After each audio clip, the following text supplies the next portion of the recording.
If you keep telling yourself that you need to just make a decision, let me tell you something. You're not struggling to make that decision because there's something wrong with you.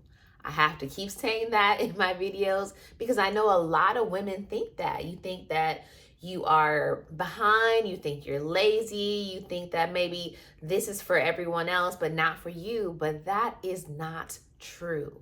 And I'm gonna keep saying that until you finally get it. You're having a hard time making a decision to change your life because you are leaving a life that everyone else approves of, but you don't actually want.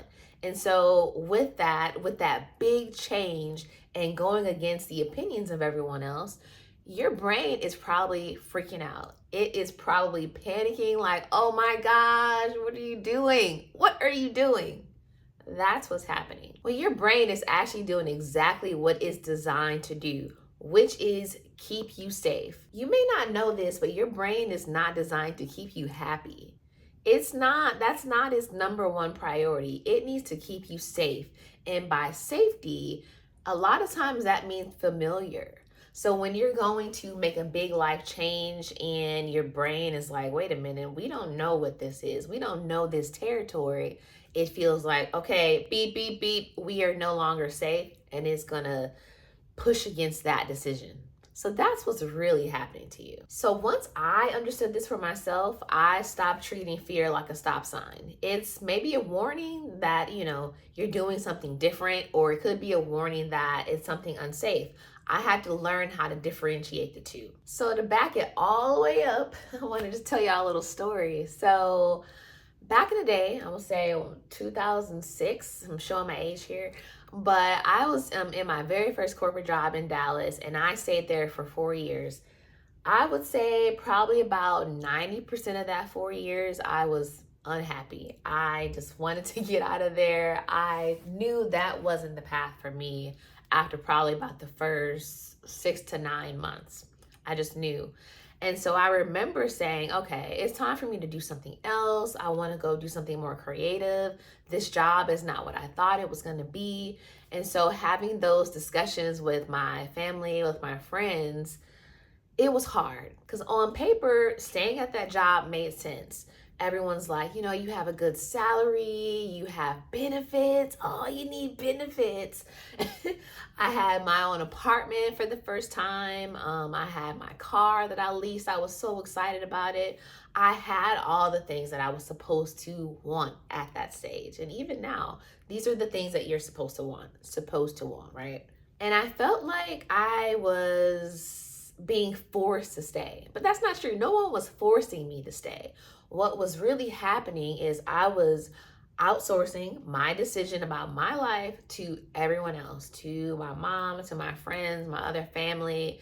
Everyone else had an opinion on what was best for me, and I was allowing that to override what I actually wanted. And my coworkers had been there for like 10, 20, 30, even 40 years. I remember my very first boss, he had been there for 40 years. And I'm like, what?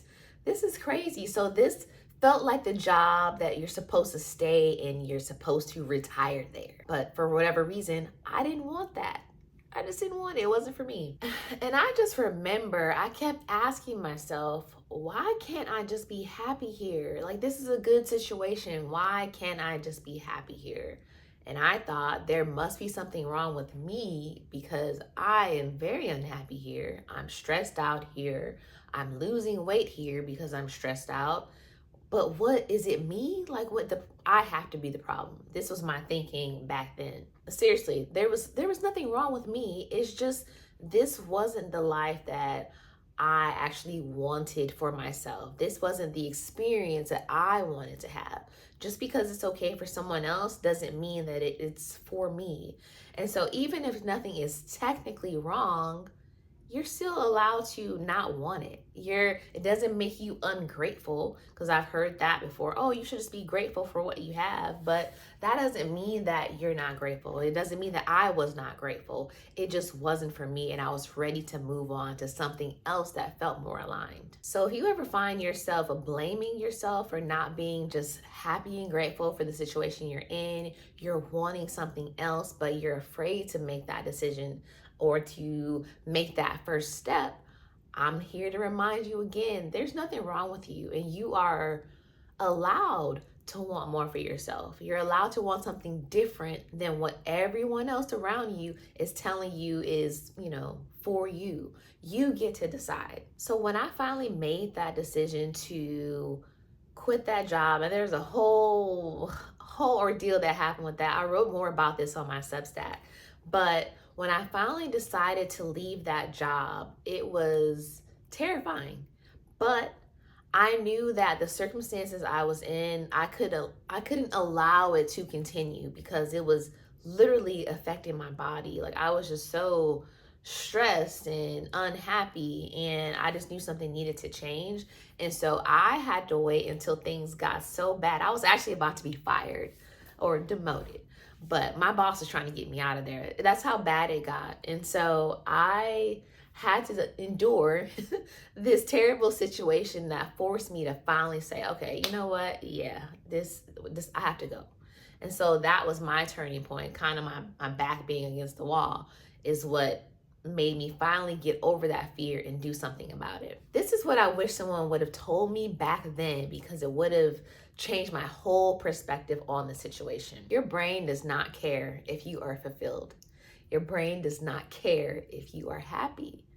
It cares if you are safe, if you are going to survive this moment. That's what it cares about. It's here for a purpose, and it's not happiness, it's not alignment, it's not fulfillment. Also, make sure you're alive.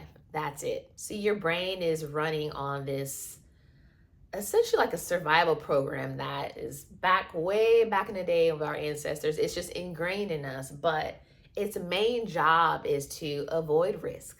It wants to avoid uncertainty, and it wants to stay close to whatever is familiar. So when you start to stray away from that, it's like, hold on. What is happening? Reel it on back. And the crazy part about it is that your brain actually cannot differentiate between a comfort zone and a cage. That's wild, but it can.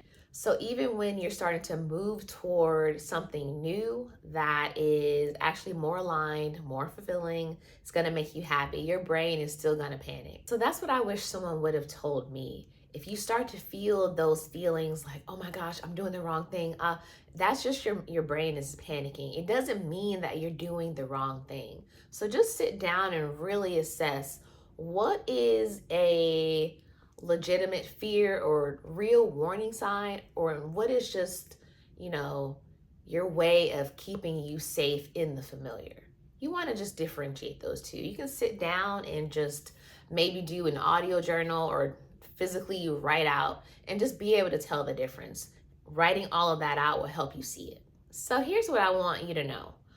I didn't leave Dallas because I suddenly became so brave or so fearless. Like, this is just not true. And I've heard people tell me, like, they'll see me moving around the world and they're like, oh, you're so brave. And I'm like, I'm not brave, and you could do this if you wanted to. But sometimes people can't even get over that fear of making a mistake or doing something wrong or doing something against what their family or friends is telling them is the right way to live their life.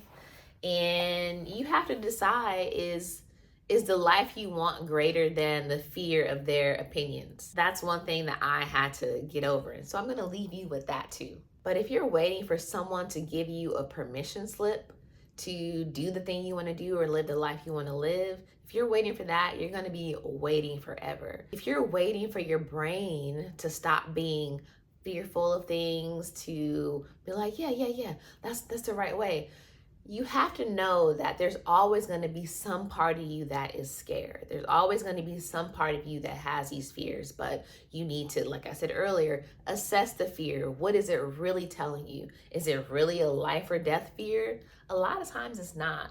So maybe it's time for you to just put on your big girl panties and go ahead and take that step toward the life that you actually want to live. And I always feel like the best thing that I did for myself when it comes to changing my life and building it into something I actually wanted to experience, it happened with really sitting down with myself, getting to know myself in self-study, learning about what I actually want to experience in my life, what are the stories that were blocking me and getting in the way, Those are all the things that help me finally get over the fear and make the change.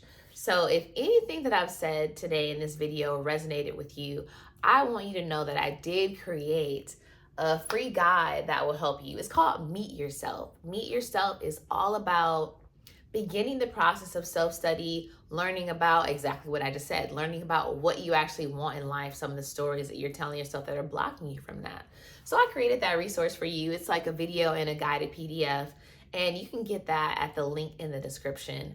And I hope that you will start just listening to that little voice in your head that's telling you, oh my gosh, I can't do this, or I'm behind, or I'm lazy, all of these things that is telling you about yourself, and just assess, is it true, or is it just something that my brain is trying to tell me in order for me to stay stuck in this one place? So that's all for today. Go ahead and click that link in my description, and I will see you in the next video.